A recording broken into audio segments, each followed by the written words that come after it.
انہم الفوا آباءہم ضالین۔ ترجمہ کنز العرفان، بے شک انہوں نے اپنے باپ دادا کو گمراہ پایا، فہم علی آثارہم یہرعون، تو وہ انہی کے نشان قدم پر دوڑائے جا رہے ہیں۔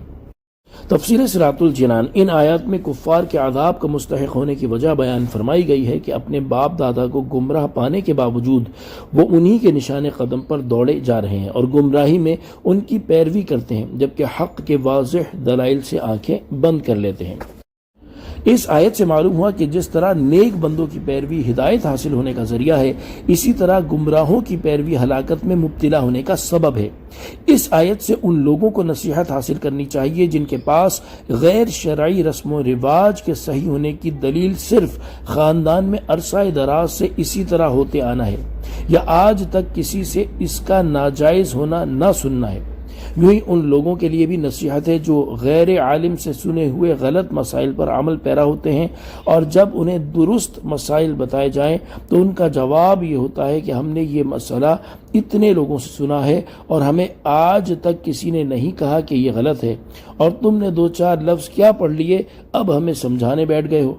انہیں چاہیے کہ رسم و رواج پر عمل کرنا ہو یا انہیں کوئی شرعی مسئلہ درپیش ہو تو اپنے بڑے بوڑھوں کے عمل اور عام لوگوں کے جواب کو دلیل بنا کر پیش کرنے کی بجائے مستند سنی عالم دین سے شرعی رہنمائی لے کر ہی اس پر عمل کریں۔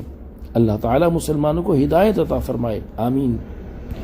وَلَقَدْ ضَلَّ قَبْلَهُمْ أَكْثَرُ الْأَوَّلِينَ، ترجمہ کنز العرفان، اور بے شک ان سے پہلے بہت سے اگلے لوگ گمراہ ہوئے۔ وَلَقَدْ أَرْسَلْنَا فِيهِمْ مُنذِرِينَ، اور بے شک ہم نے ان میں ڈر سنانے والے بھیجے۔ فَانظُرْ كَيْفَ كَانَ عَاقِبَةُ الْمُنذَرِينَ، تو دیکھو ڈرائے جانے والوں کا کیسا انجام ہوا۔ إِلَّا عِبَادَ اللَّهِ الْمُخْلَصِينَ، مگر اللہ کے چنے ہوئے بندے۔ تفسیر صراط الجنان، ان آیات کا خلاصہ یہ ہے کہ اے حبیب صلی اللہ تعالی علیہ وآلہ وسلم، بے شک کفار قریش سے پہلے بہت سے اگلے لوگ اسی وجہ سے گمراہ ہوئے کہ انہوں نے اپنے باپ دادا کی غلط راہ نہ چھوڑی اور حجت و دلیل سے کوئی فائدہ نہ اٹھایا، اور بے شک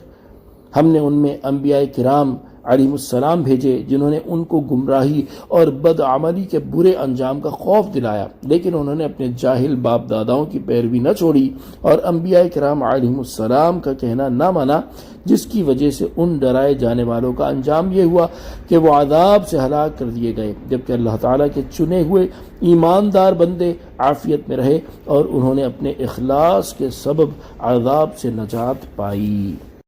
صلو علی الحبیب صلی اللہ تعالی علی محمد صلی اللہ تعالی علیہ وآلہ وسلم۔